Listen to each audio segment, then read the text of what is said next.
I'm going to hand it over to your speakers. Please give them a warm welcome.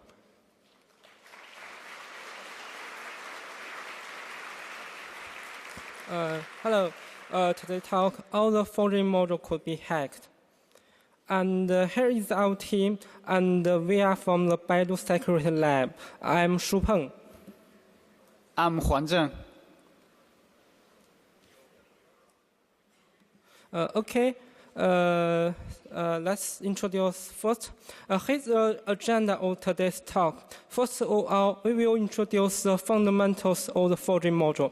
Secondly, we will introduce the new attack surface of the forgery module. Thirdly, we discuss what needs to be done in order to carry out a successful attack. For example, obtain the firmware, get a shell, and so on. First, we will talk about various ways to discover the vulnerabilities. And last, we will provide some better defense practice based on our experience.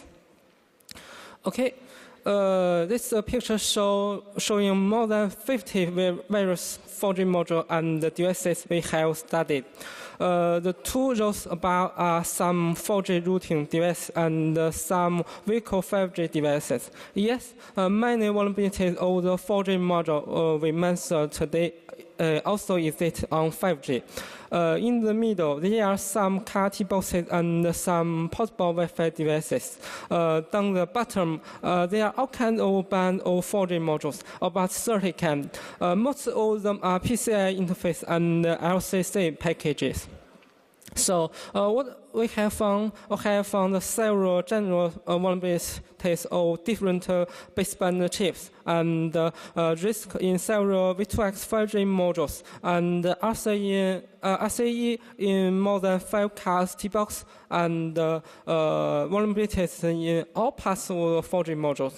Because vulnerabilities repair is a long process, so we just show you the vulnerabilities which will have be fixed in this slide. Okay, why do we do these studies? First of all, we found that not many people have done relevant research in this direction before, and no one is aware of the security problem and the wide impact of the forgery module. So we want to shed a light on more directions of security research. For example, cars now have networking functions, but it seems that no one has attacked the T-box or sometimes we call TCU. There are also security issues with baseband. Baseband security is really important. Researchers usually talk about baseband security of Qualcomm and Samsung. In fact, there are many other baseband chips such as Intel, Huawei, ZTE, MTK, Marvell, Ublox, and so on. And compared with mobile phones, it's easier to analyze through the forgery module. We will also introduce some new and effective attack surfaces and methods. In short, the goal of the slide is not only to introduce some special vulnerabilities of the forgery module, but also to provide you with some new ideas, methods for a successful attack. Okay, we can see the forgery module everywhere. IoT devices could connect to the internet through forgery modules. For example, we can control a car remotely by the app. It seems the communication system of the car is online all the time. Maybe some process establishes and maintains a long-running TCP connection. There are other devices such as like forgery Wi-Fi, forgery router, tickets, vending machine, our laptop, and some industry device, even the slot machine in Las Vegas. There are mainly 3 interfaces. In fact, the internal structure is the same. We will see later. On the left is the circuit board structure of the vending machine. We can see a module with mini PCI interface plugged in on the right. There is actually an ARM processor motherboard running Linux or Android system. On the right is the TELAS Mode 3 forgery module, which implements navigation, mobile remote control system upgrade, and other functions. The module is attached directly to the motherboard. In this slide, on the left is the industrial 4G route.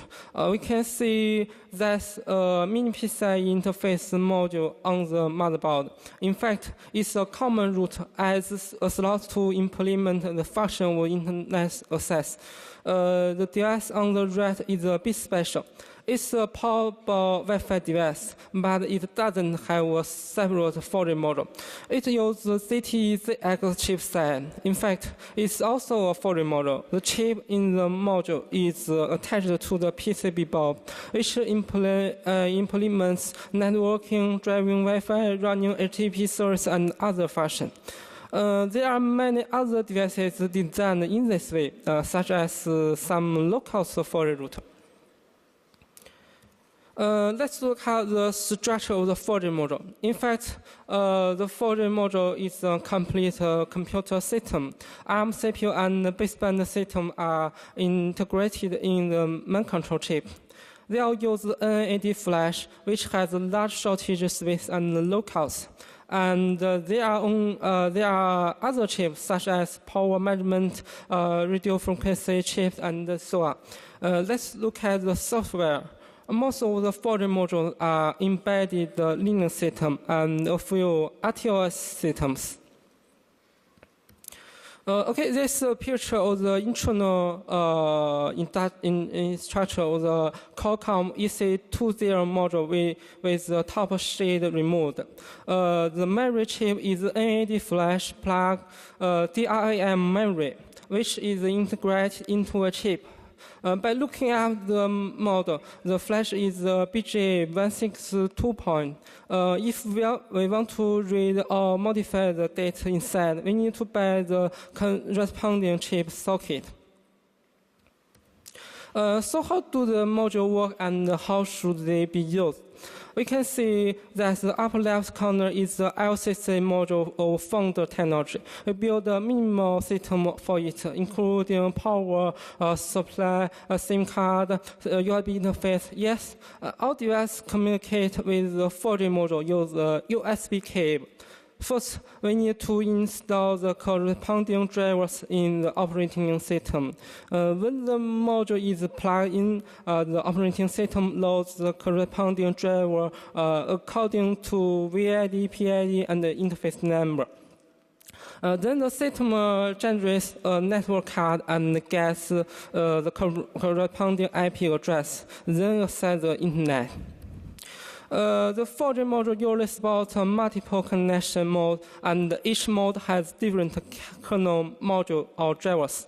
For example, the upper part of the slide shows the PPP and RMNT modes. When the dialing is successful, the device will get an IP address from the operator, just like the IoT device directly gets a public IP address. Here, the 10 network segment is also considered a public network address. Another way, for example, in RNDS or ECM modes, the 4G module usually has two network cards. One dial first to get the public address from the operator, and another network card is connected to the IoT device using 192 network segments. It looks like the 4G module becomes a router, and the IoT device accesses the internet through this router. This second part is the part they can access. Here I mark the RNDS and ECM modes because these two modes don't require additional drivers, particularly convenient to us. So now most of the 4G modules are using the modules. Using this mode, the T-box in the car is this way. So you see the security of the 4G module has turned into the security of the Linux system explored in the network. Let's introduce some new attack surface. As we said earlier, that most of these 4G modules have an embedded Linux system. So with their operating system, many reasons such as supporting to 4G, which requires computing resource. And for example, automobile manufacturers often need to run their own program in people to achieve remote control and other functions, which require modules with secondary development. Now let's analyze the attack surface of the 4G module. As we said just now, all the current 4G modules have a complete Linux operating system. At the same time, we found that most modules now use RNDS or ECM networking modes. It means that the module will be assigned a separate IP address. This provides a chance of attack. Linux operating system often has some listening ports or connect to the cloud for OTA updates or remote management. Now it has a separate IP. We can directly access this port, intercept its IP link, and do some MITM attack and so on. So now the attack is essentially the task to analyze the host system security. When the Linux hosts are exposed to the internet or intranet. But wait.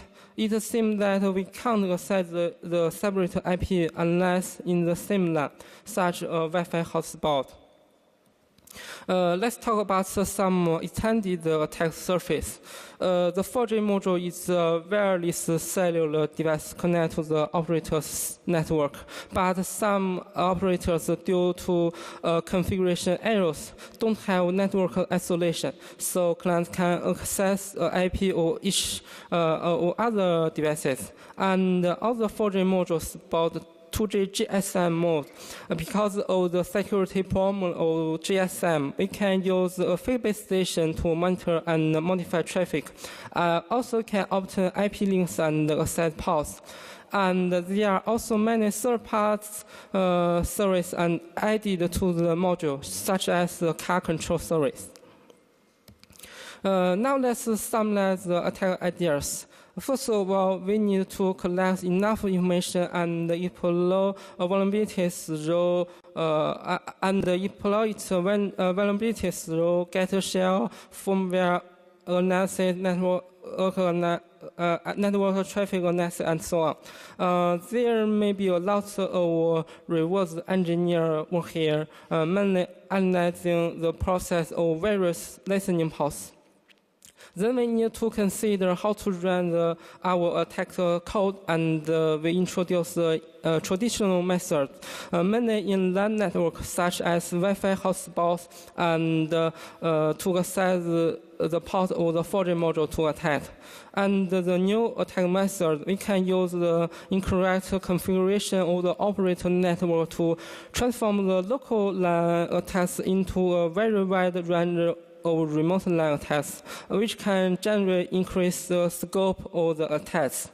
In addition, because of 4G spots, we have a way to fully control the IP link of the nearby 4G module.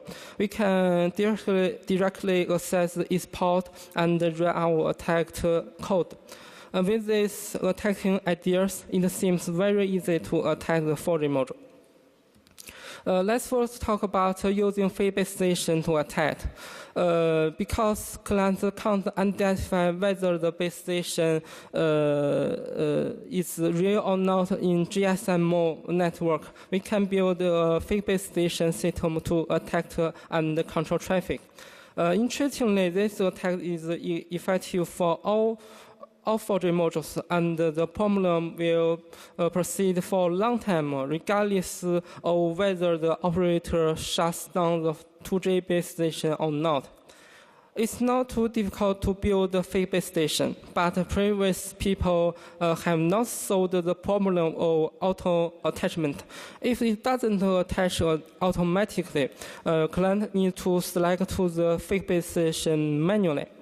inspired by pseudo base station in China. We can improve the C2 parameter in GSM broadcasting channel, and the client will automatically connect to our fake base station. C2 is the cell reselection parameter. The larger the value, the more client tend to connect to the base station. We can build our fake base station via software radios such as Blade RF and yet BTS system, but we need to change the value of C2. This parameter is not set in yet BTS, so let's hardcode it in the source code. Set it to maximum and recompile it. Here we need to remind you that it's illegal to build a fake base station, although this attack is very effective. You can type it in shade box and show in the finger on the right.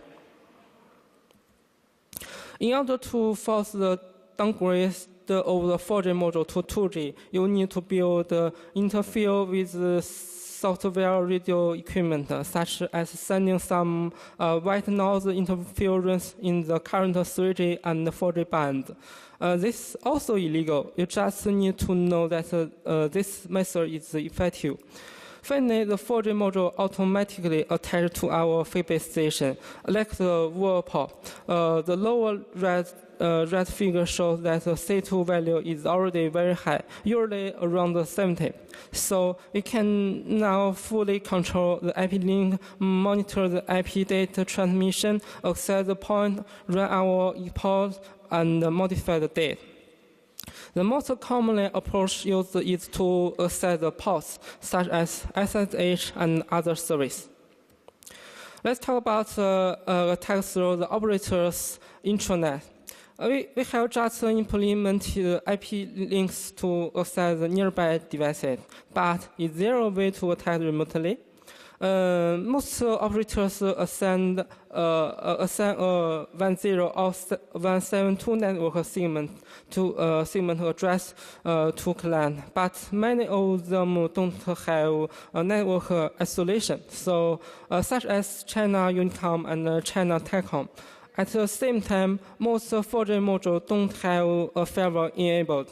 This means that we can directly access the port or other clients through the port scan. The picture on the right is the result of scanning open ports of ADB and telnet service on the intranet of the operator. You can tell that many clients have those ports open. More interestingly, we can measure a wide range of attacks through private APN. Private APN is the technology that clients connect to their intranet server directly through operators' tunnel line, just like a VPN connection. Client and server communicate with each other through 10 LAN segments. Special SIM card and APN access point are required. This kind of connection is widely adopted by most car companies and commonly seen among well-known IoT equipments, such as China's U-Boat vending machine. And all clients in this intranet are equipped with the same type or made by the same company. So we can look for vulnerabilities in such device, then launch a massive attack. As a result, we gain full control of all these devices. So how can we get the configuration of the APN access point?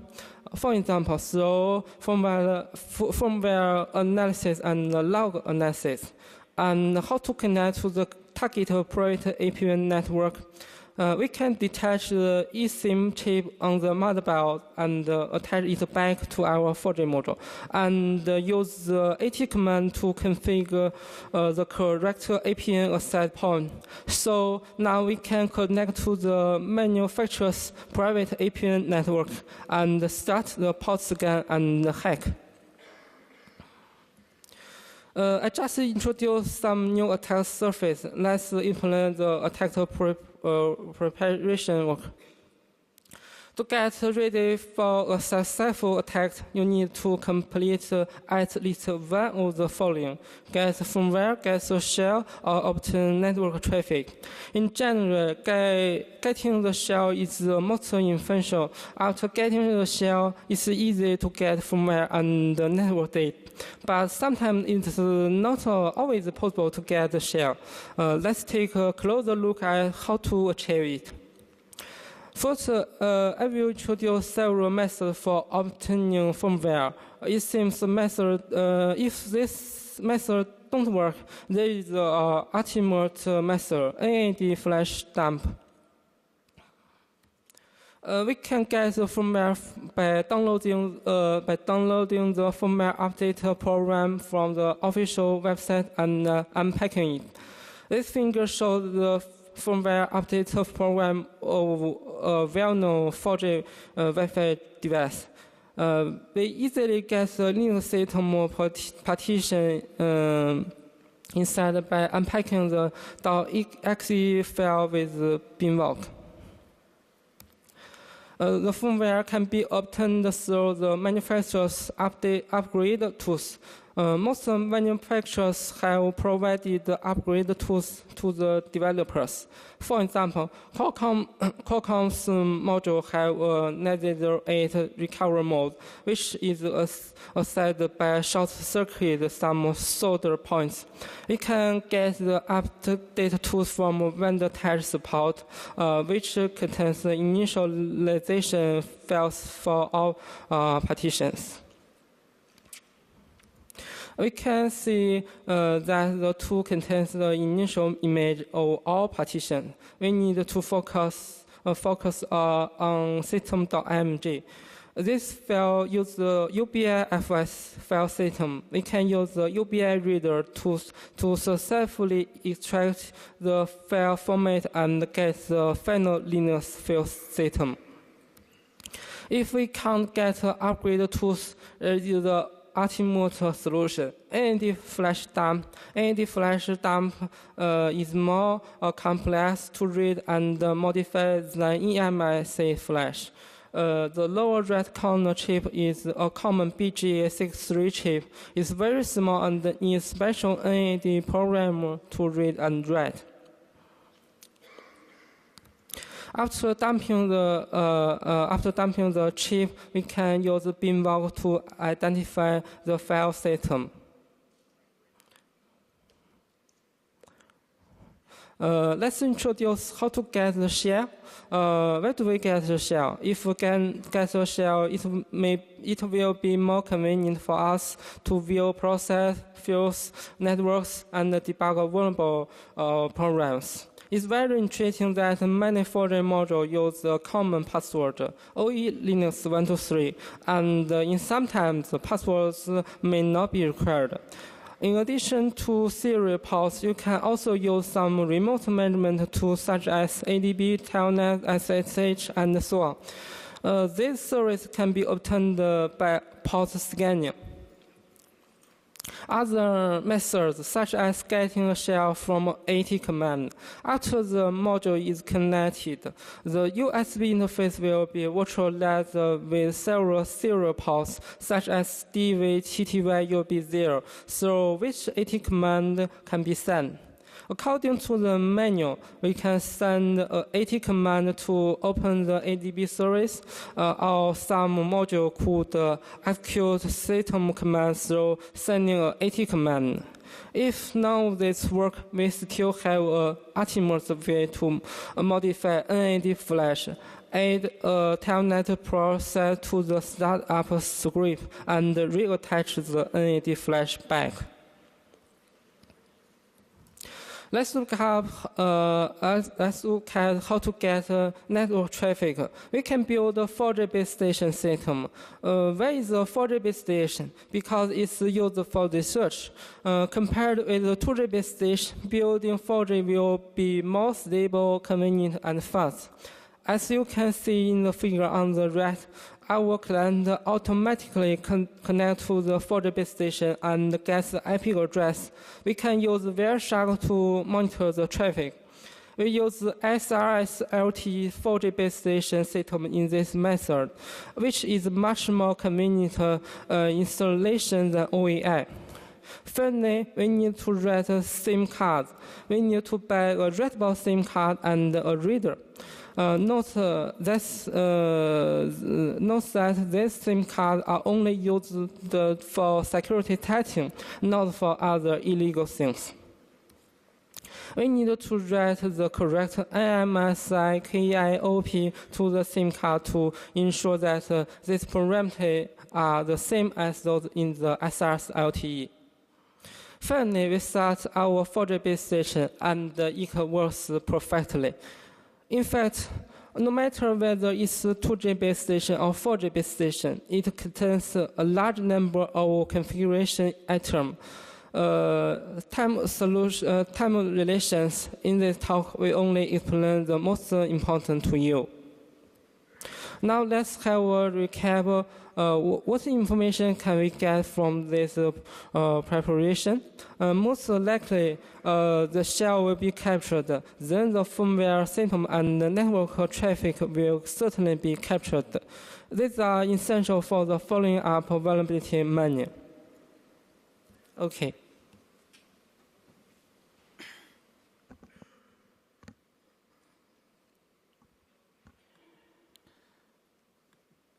Okay.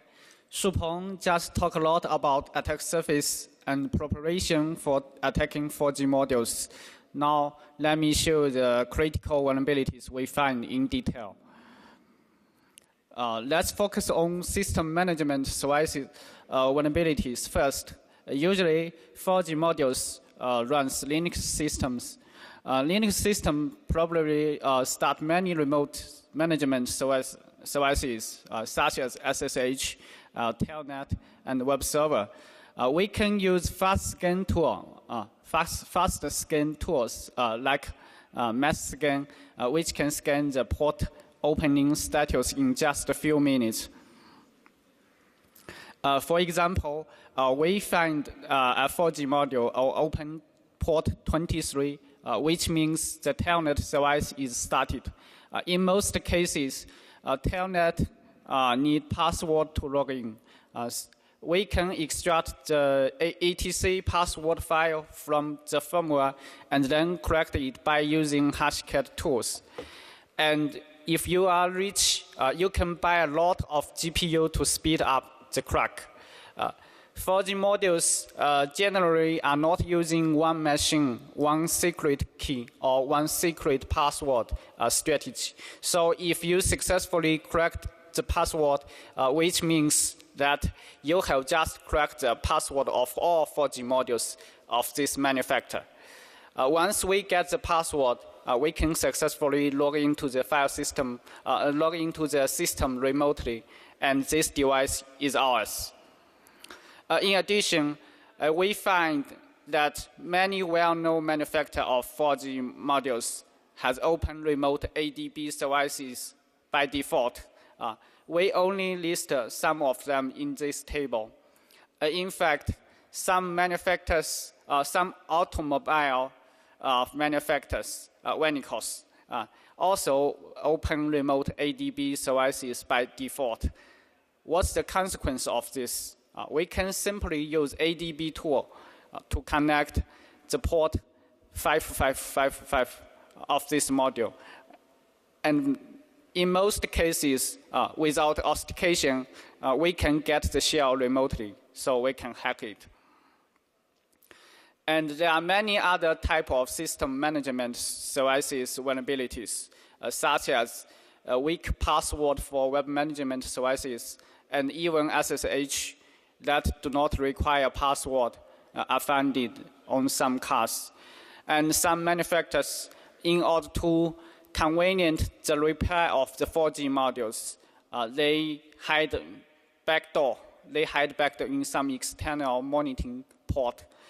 Maybe you can use the backdoor to open telnet or do something dangerous. I will talk about an interesting case like this on the next page. This bug was caused by a secondary development of 4G module on a car T-box. We reported this problem to manufacturer 6 months ago, and the manufacturer has completely fixed it. Nowadays, some cars can unlock and open its engine remotely through mobile phone app, which aroused our interest.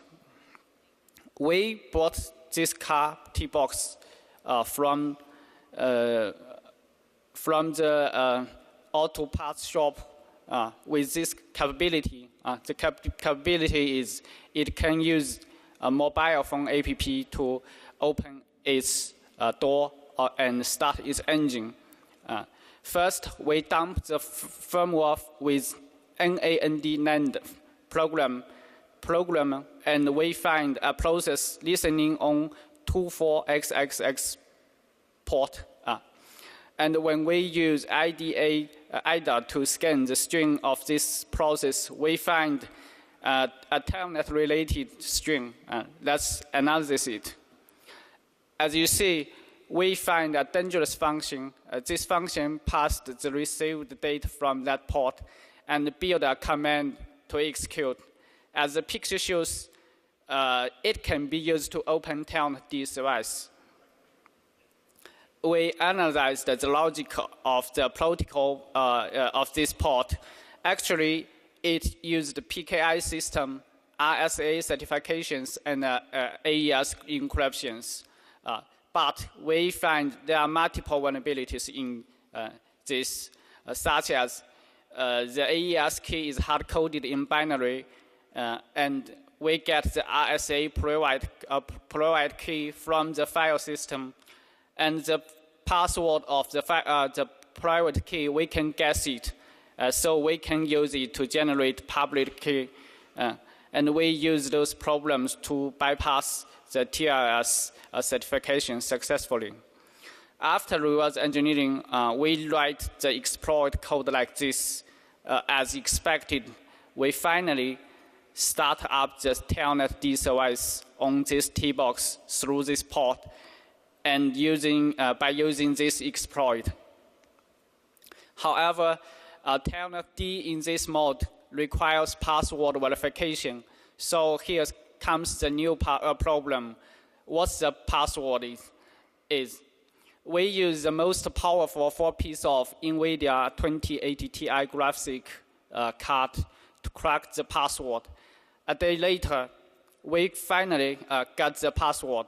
The password is very complex, include big and little case charts, numbers, and special charts. So now we have a root shell of this T-box. So how can we control the car through this root shell? First, let's learn how remote control of vehicle is implemented. First, the red dotted line in this figure represents the 4G module. It has a long connection with the cloud server. The 4G module located in the T-box and located in the MPU of T-box. When the open door instruction is issued from mobile phone app, the 4G module receives the instruction. A process in MPU communicates with MCU through the serious port. Another process in MPU, another process in MCU that receives the instruction and pass it and dispatch to CAN bus, and the door open. I think this could be the easiest way to control the car, as we have get share of the MPU, so we can write a program to record the data that MPU write to MCU.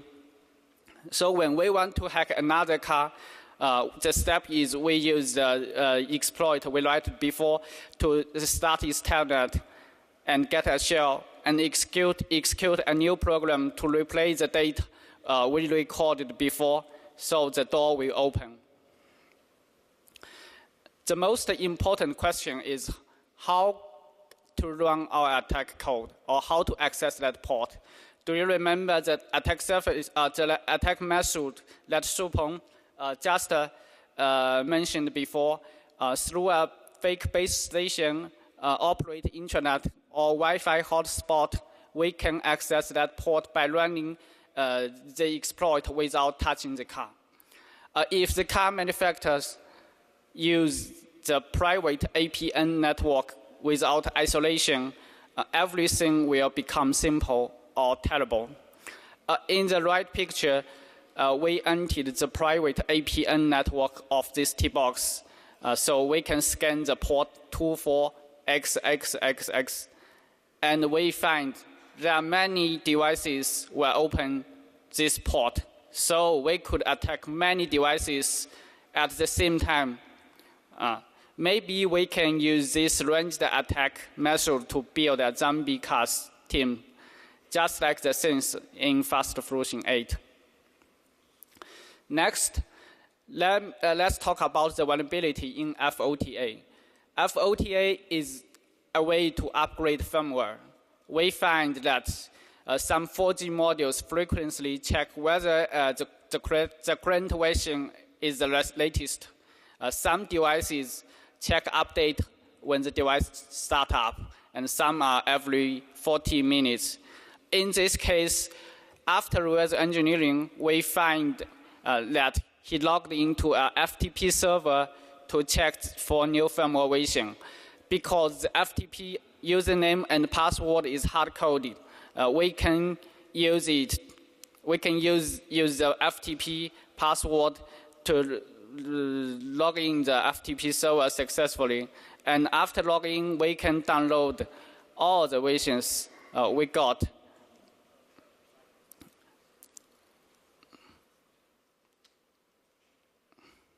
Wait for a second.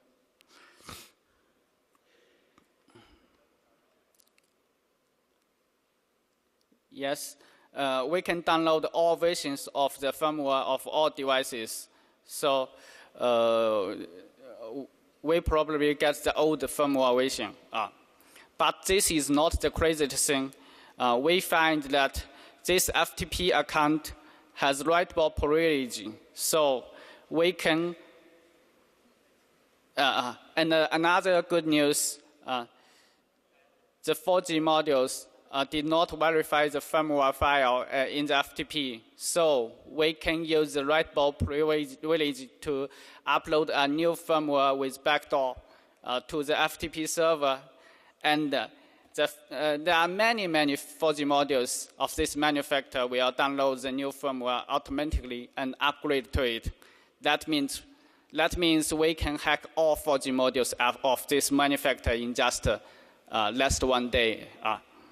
So that's a nice day, probably.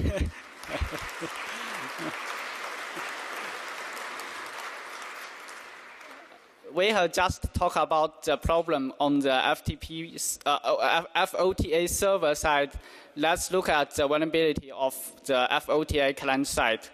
We find that some 4G modules listen to some port for FOTA.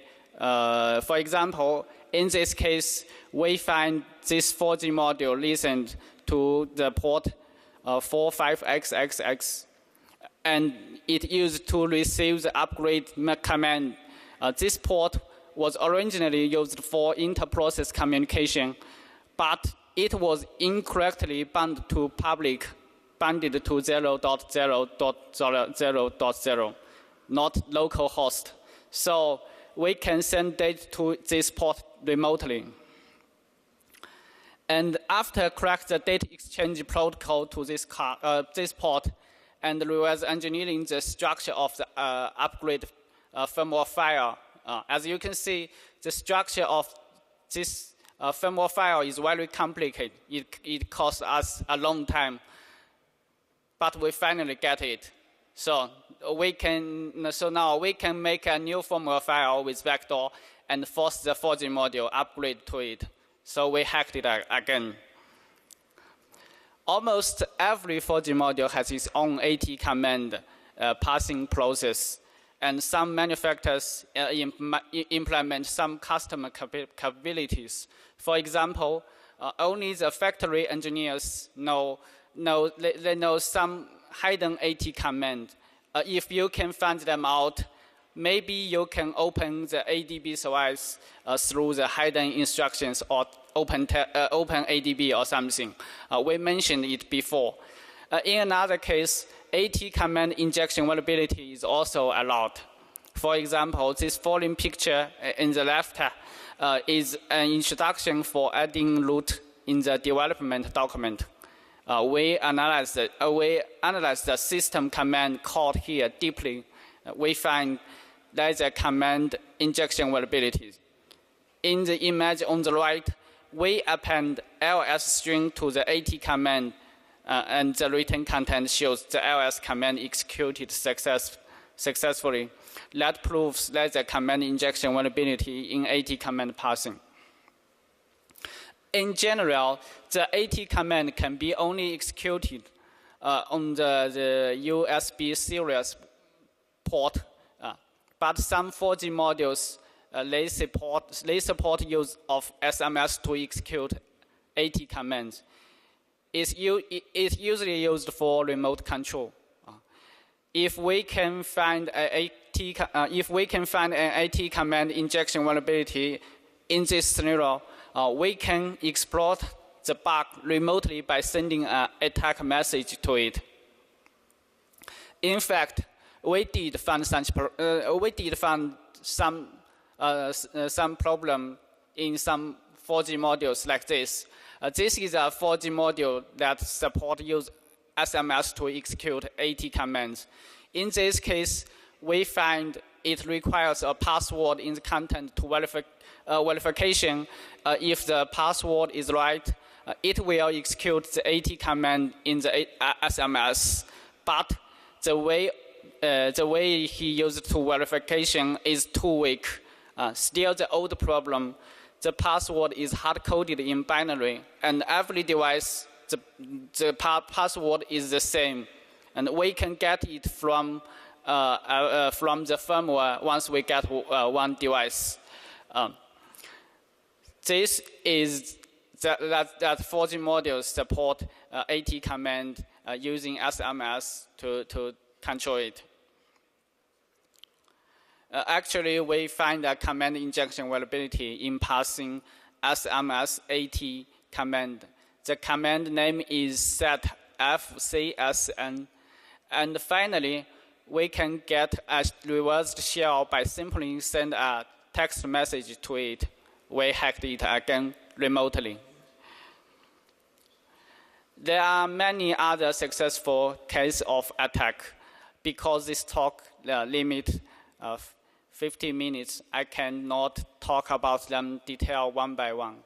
Let me talk about some other interesting cases quickly, such as we can use the JAMA to attack the 4G module, and then using the man in the middle and combine with some browser vulnerabilities such as 0-day or N-day to intrusion the IVI of a car.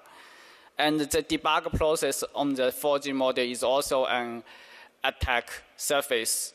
DDoS it to death that may cause the car lose connection with the cloud server for a long time. And the IPv6, even if the 4G module has enabled IP tables firewall, but sometimes we can still access that port. Why? Because the IP6 tables are not enabled. We can simply bypass the firewall by using IPv6 address. And almost every 4G Wi-Fi use 8-digit password. 8-digit password, that means the password is only numbers. It's weak password. We can use DDoS attack to get the handshake packet and then crack the password with many graphic card like NVIDIA 2080 Ti in a few minutes or a few seconds. After crack the password, we are in the same intranet of the 4G module, we can launch the further attacks, such as we can attack the system management of the 4G module, or we can attack all devices connected to the 4G module. In the next chapter, let's talk about the suggestion for defending against those attacks. We have talked about a lot of attack methods and vulnerabilities detailed before, and it seems that there are many problems. So how should we do? We can avoid those problems. After communicating with many 4G module manufacturers, hardware manufacturers, and car manufacturers, we find that they did not realize there is a completely operating system in 4G modules. Sometimes there could be many operating systems on a motherboard. For example, there could be three operating systems on a T-box motherboard. If one of the systems has problem, it may affect each other. So first of all, we must identify those systems, their IPs, and next we should check the listening port, especially those ports that can be accessed remotely. We have found many high-risk vulnerability in most of the listening port process. If not absolutely necessary, we should not listening port. How much time do you have left? 2 minutes? Yes. And be aware of network access by using 4G interface. Many people think that 4G channel is secure, but actually hacker can play man in the middle easily through the fake base station. And another problem is that we find that 95% of IP tables rules in the 4G modules are empty. It's dangerous. So we think the simplest way to defend this attacks is to let the developer learn how to use IP tables well. Here, thanks to our team's member, this is our teamwork. We have full analysis over 50 devices. This is our talk about security research of 4G modules. I hope that our work can give you some inspiration. If you have any question, you can email to us. Thank you for listening.